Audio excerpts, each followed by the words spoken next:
For decades, the conventional mortgage market has been a private club. If you didn't have the magic number, you didn't get in.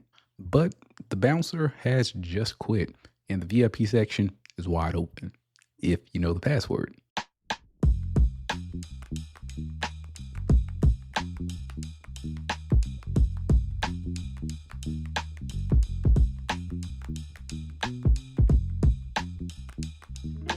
Welcome to the Lending Lounge. I'm Cortavius Thomas, and today we are tearing up the rule book.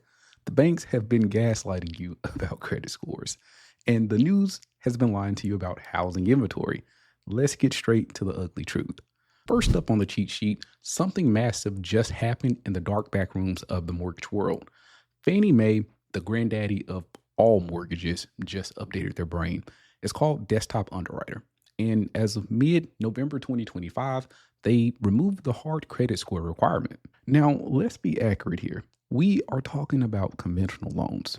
For years, 620 was the cover charge, and it didn't get you the best interest rate, and it might not have gotten you the lowest down payment, but it did at least get you inside of the building.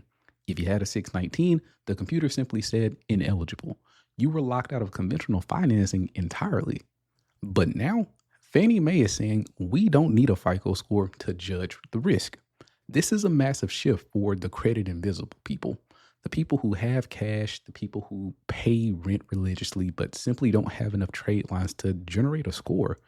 Instead of a hard no, the system now runs a comprehensive risk assessment. It looks at the cash in the bank. It looks at your down payment. It looks at the data and not just the FICO. But here is the trap. Just because Fannie Mae removed the cover charge doesn't mean your lender is letting you in. We call these overlays. Imagine Fannie Mae says, sure, let him in, but the bank manager at the door says, nah, I don't like his shoes. That is an overlay. So if a lender tells you no because of your score, you look them in the eye and you ask, is that a Fannie Mae saying no, or is that you saying no? Make them answer that question. Next up, the golden handcuffs are officially rusting off. For 2 years, we've been hearing the same sob story. I have a 3% interest rate. I'm never moving. I'll die in this house before I give up this payment. Well, guess what? Life comes at you fast. Inventory just cracked 1.1 million listings. Why? Because you can't live in an interest rate. You live in a house.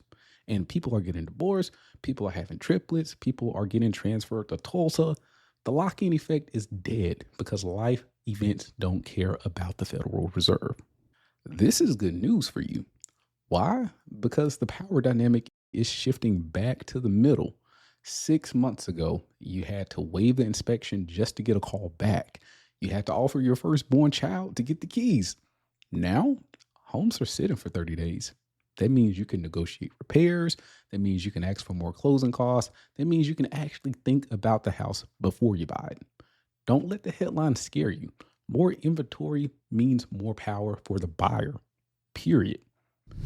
Finally, let's talk about the elephant in the room, interest rates. We are sitting around 6%, maybe a little higher, maybe a dip into the high fives. And I see people in comments every day crying, I'm waiting for 2021 to come back. Stop it. 2021 was a unicorn. It was a fever dream. It is not coming back. The Fed is likely cutting rates again in December, but that doesn't mean we're going to 3%. 6% is the new normal. Actually, 6% is historically normal. We have to change the mindset. Stop trying to date the rate. That is a salesman's line. I want you to marry the budget. If the monthly payment works for your family, if you can afford the house, buying at 6% and refinancing later is a strategy. Waiting for a unicorn that doesn't exist while home prices are going up, that is not a strategy. That is financial suicide. The market has stabilized. The inventory is back. The credit box is opening up. The only thing stopping you now is the bad advice that you're getting from people who don't know the industry. But that's why you're here. Now, speaking of bad advice, I want to show you exactly what this no score approval looks like on paper. Because if you walk into a bank and just say, I have no score, they will laugh at you. You need to come prepared. Let's head over to the board. All right. We established that the 620 score wall has crumbled for conventional loans, but do not celebrate yet because what Fannie Mae put into place is actually harder for most people to navigate. If you don't have a credit score, you have to become your own credit bureau. Let's look at the difference. The old way was lazy. The bank pulled a report. The report said 619. The bank said no. The new way, it is a forensic audit of your spending.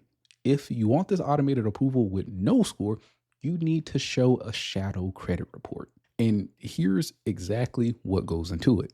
First, you need 12 months of housing history. And this is where the cash economy hurts you. Sure, your landlord can sign a piece of paper saying that you paid, but the new Fannie Mae brain wants to see the data itself. It wants to scan your bank account and see the rent leaving every single month. If you pay in cash or if you Venmo your cousin for rent without a lease, you can make it 10 times harder to get approved. The computer wants a digital paper trail. It wants to see the withdrawal on the same day for the same exact amount. If you want the smooth road, stop paying in cash. If you are paying your rent in cash, you are invisible to the bank. Get it on the record. Second item, we need non-traditional trade lines. The computer wants to see that you can pay something on time, an electrical bill, cell phone bill, car insurance. We usually need 12 months of history for these. And you are going to have to do the legwork.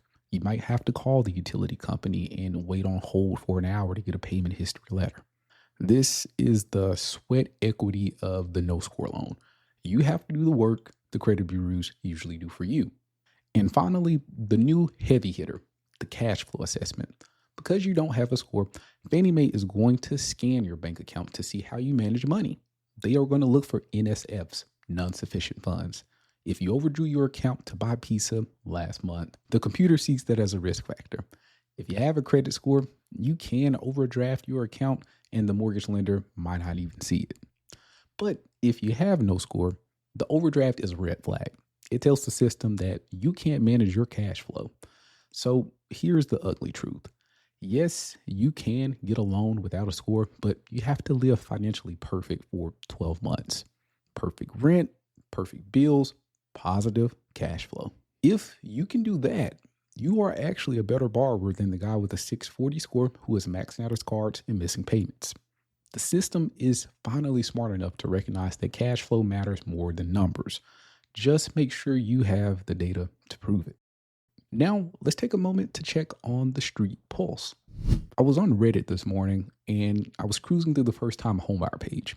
And I found a post that made me nervous, not because the borrower is irresponsible, but because they don't understand the surveillance state of modern lending.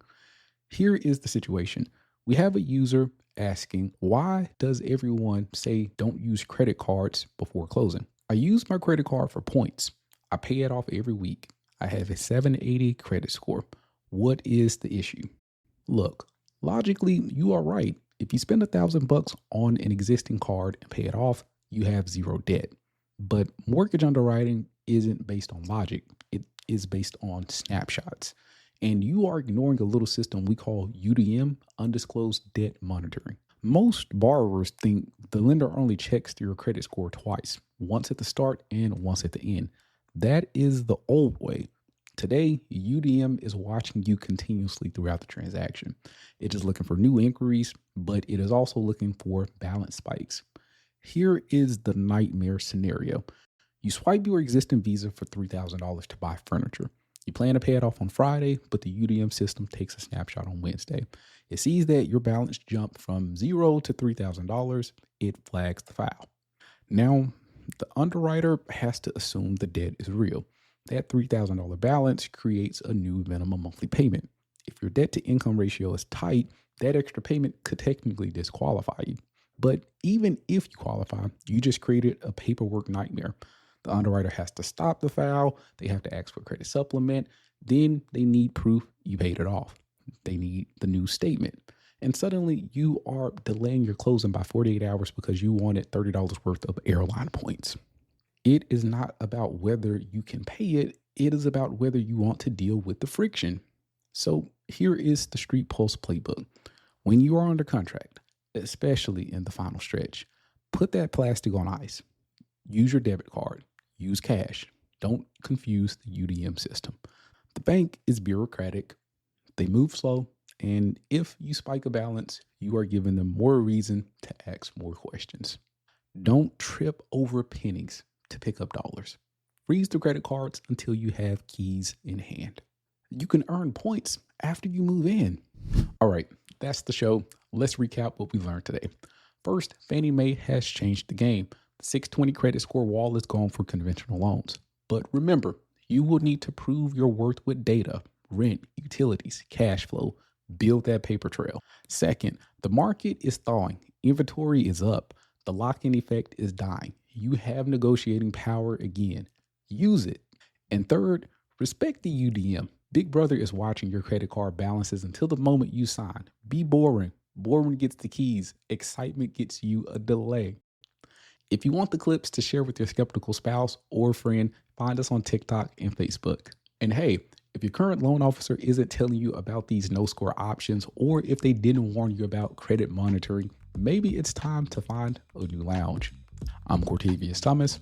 Remember, the bank has a plan for your money. Make sure you have a better one. The lounge is closed.